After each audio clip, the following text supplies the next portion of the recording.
era ketika jari bisa menjadi lebih tajam daripada pedang, satu unggahan di media sosial mampu membangun atau meruntuhkan reputasi seseorang. Fenomena ini menunjukkan bahwa dunia digital membutuhkan panduan moral yang kuat. Pancasila sebagai dasar negara dan sumber nilai bangsa dapat menjadi kompas etika dalam menggunakan media sosial secara bijak dan beradab. Assalamualaikum warahmatullahi wabarakatuh.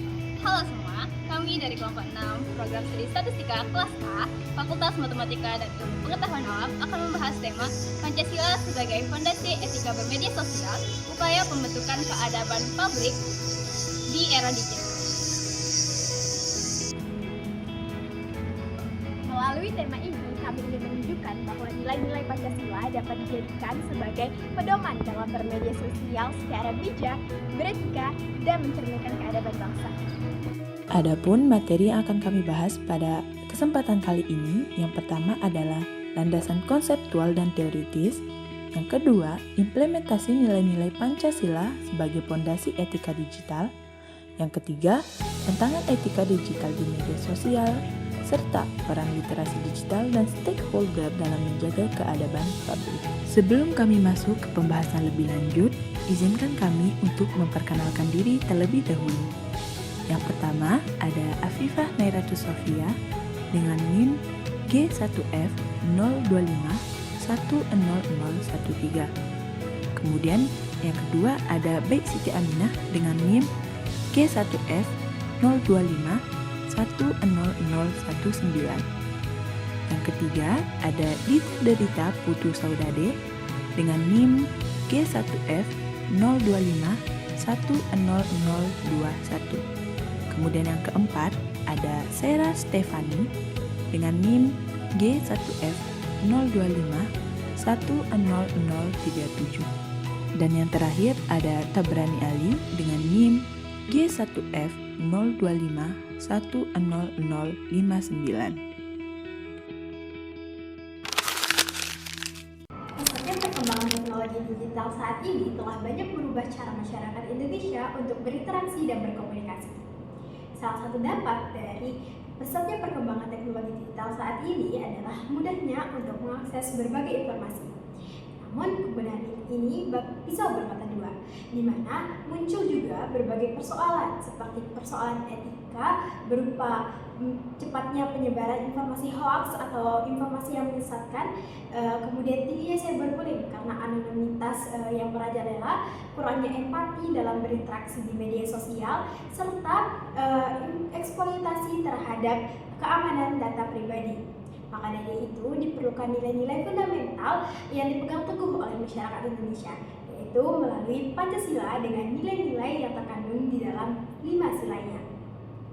Nah, sebelum kita lanjut ke dalam implementasi Pancasila terhadap etika digital, saya akan menjelaskan mengenai definisi dari etika digital dan keadaban publik.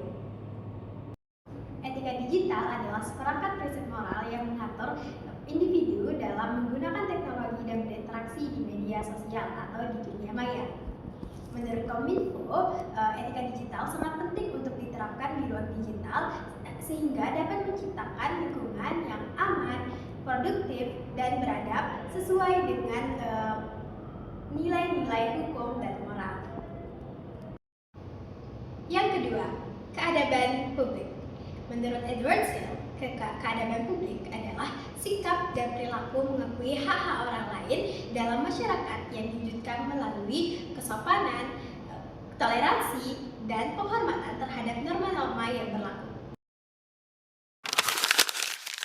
Etika digital berdasarkan sila pertama. Sila pertama menegaskan bahwa seluruh aktivitas manusia, termasuk di dunia digital, seharusnya mencerminkan nilai-nilai ketuhanan. Menegaskan bahwa kebebasan berpendapat di media sosial harus diimbangi dengan tanggung jawab moral dan kesadaran spiritual. Penerapan etika digital berdasarkan sila pertama yaitu 1. Tidak menyebarkan fitnah, hoaks, atau ujaran kebencian yang dapat memecah belah umat beragama. Yang kedua, menggunakan media sosial untuk menyebarkan pesan kebaikan, toleransi, dan kedamaian antar umat beragama. Yang ketiga, menjaga kesucian diri dengan menghindari konten-konten yang bertentangan dengan nilai moral dan agama. Yang keempat, menghindari unggahan yang menghina simbol, tokoh, atau ajaran agama tertentu. Etika digital berdasarkan sila kedua. Sila kedua mengandung makna bahwa setiap manusia harus diperlakukan secara adil, bermartabat, dan beradab. Dalam konteks digital, nilai ini menuntut agar pengguna media sosial berinteraksi dengan menolak segala bentuk perilaku tidak beradab seperti cyberbullying, doxing, body shaming, atau penyebaran kebencian yang tidak hanya melukai perasaan korban, tetapi juga mengikis nilai kemanusiaan. Penerapan etika digital berdasarkan sila kedua, yaitu pertama, menghargai privasi atau data pribadi orang lain. Yang kedua, tidak melakukan perundungan atau bullying dalam bentuk apapun. Yang ketiga, menunjukkan sifat empati atau kepedulian terhadap pengguna media sosial yang menjadi korban kekerasan dari cyberbullying. Yang keempat, menggunakan media sosial sebagai sarana untuk membangun solidaritas dan kemanusiaan. Etika digital berdasarkan perspektif sila ketiga. Sila ketiga menegaskan tentang pentingnya menjaga persatuan, kesatuan, dan integritas bangsa di atas kepentingan pribadi atau kelompok. Dalam ruang digital, nilai ini menuntut setiap pengguna media sosial untuk menjadi perekat bangsa dan menghindari segala macam bentuk unggahan atau tindakan yang dapat berpotensi untuk memecah belah bangsa. Kita, sebagai pengguna media sosial, harus memiliki kesadaran penuh bahwa jempol digital kita berdampak luas terhadap kebutuhan nasional. Adapun penerapannya, kita harus menggunakan media sosial kita secara bijak dan tidak mudah terprovokasi oleh isu-isu atau narasi-narasi hoax atau disinformasi yang sengaja dirancang untuk merusak ketahanan nasional.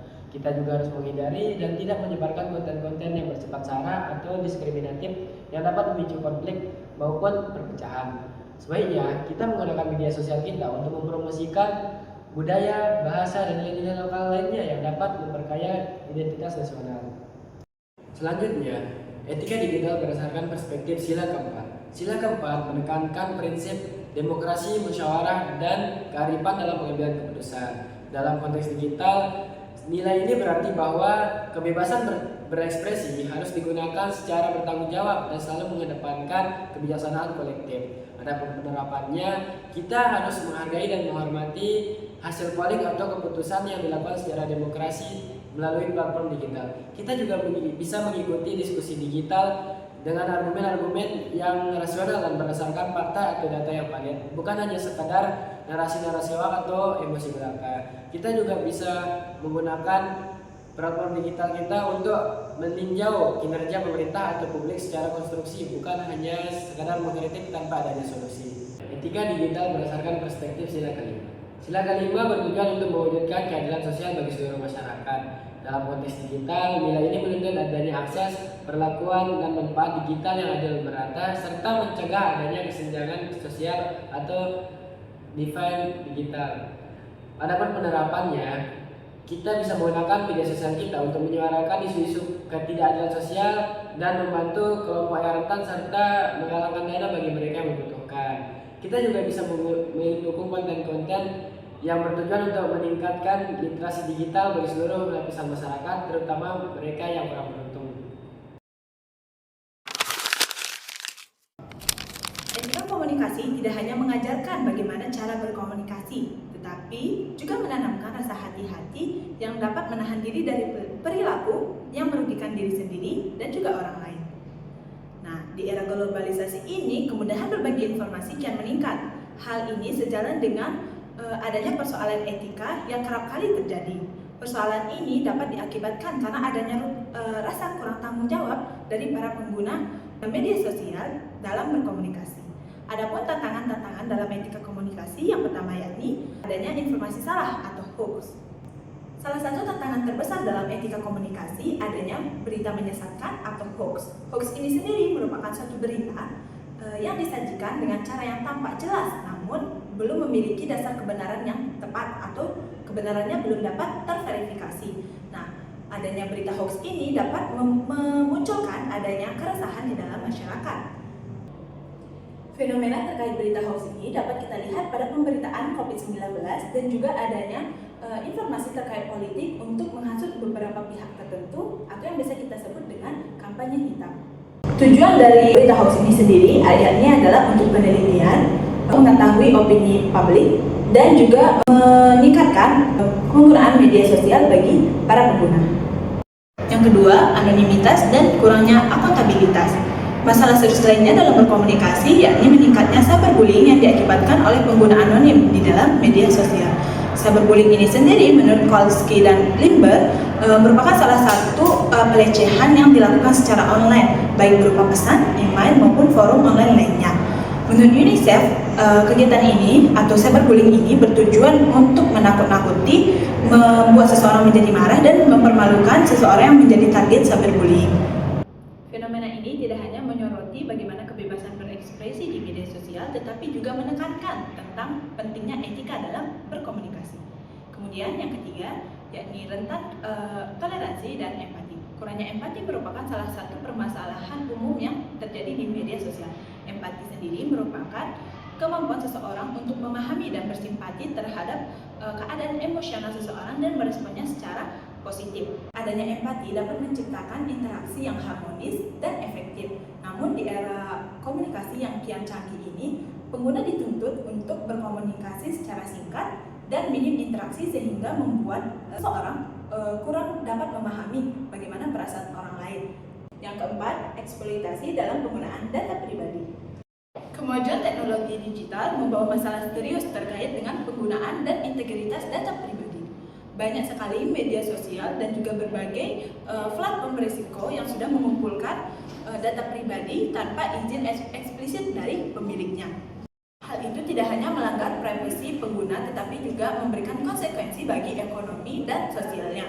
Di Indonesia sendiri, hal ini dapat kita lihat dalam pelayanan publik, pelayanan perbankan, dan juga sistem pembayaran digital. Situasi ini menyoroti pentingnya rasa tanggung jawab bagi penyedia pelayanan digital untuk menyediakan atau meningkatkan keamanan bagi data pribadi penggunanya dan bertanggung jawab atas keamanannya.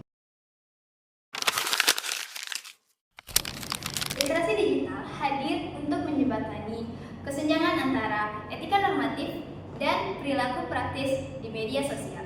Literasi digital tidak hanya mencakup kemampuan teknis, tetapi juga kemampuan kritis untuk memproses dan menganalisis sebuah informasi. Literasi digital secara substansif mengajarkan dimensi etika digital dan keamanan digital. Pembekalan etika digital memberikan pengetahuan mengenai hak dan tanggung jawab berinteraksi, sehingga individu dapat lebih cermat dalam memilah konten, mengidentifikasi hoaks, dan menahan diri dalam penyebaran ujaran kebencian, sehingga secara langsung memitigasi faktor-faktor yang merusak keadaban. Akan tetapi, keadaban tidak dapat terbentuk hanya karena kesadaran individu, melainkan dibutuhkannya dukungan ekosistem yang kondusif. Upaya penegakan keadaban publik memerlukan sinergi dari beberapa pihak yang bisa kita sebut dengan stakeholder. Pihak yang pertama adalah pemerintah. Pemerintah berperan sebagai pemangku kebijakan yang memiliki peran krusial dalam menyediakan kerangka hukum yang adil dan menjamin kebebasan yang bertanggung jawab di ruang digital. Yang kedua adalah lembaga pendidikan. Lembaga pendidikan dari tingkat sekolah dasar hingga ke tingkat perguruan tinggi. Lembaga pendidikan ini memiliki peran sebagai aktor utama dalam mengintegrasikan nilai-nilai Pancasila dan etika digital ke dalam kurikulum dan budaya belajar. Dan yang terakhir, peran keluarga serta komunitas sosial yang memastikan bahwa kesadaran moral tetap ada sehingga tidak terpengaruh oleh disrupsi digital.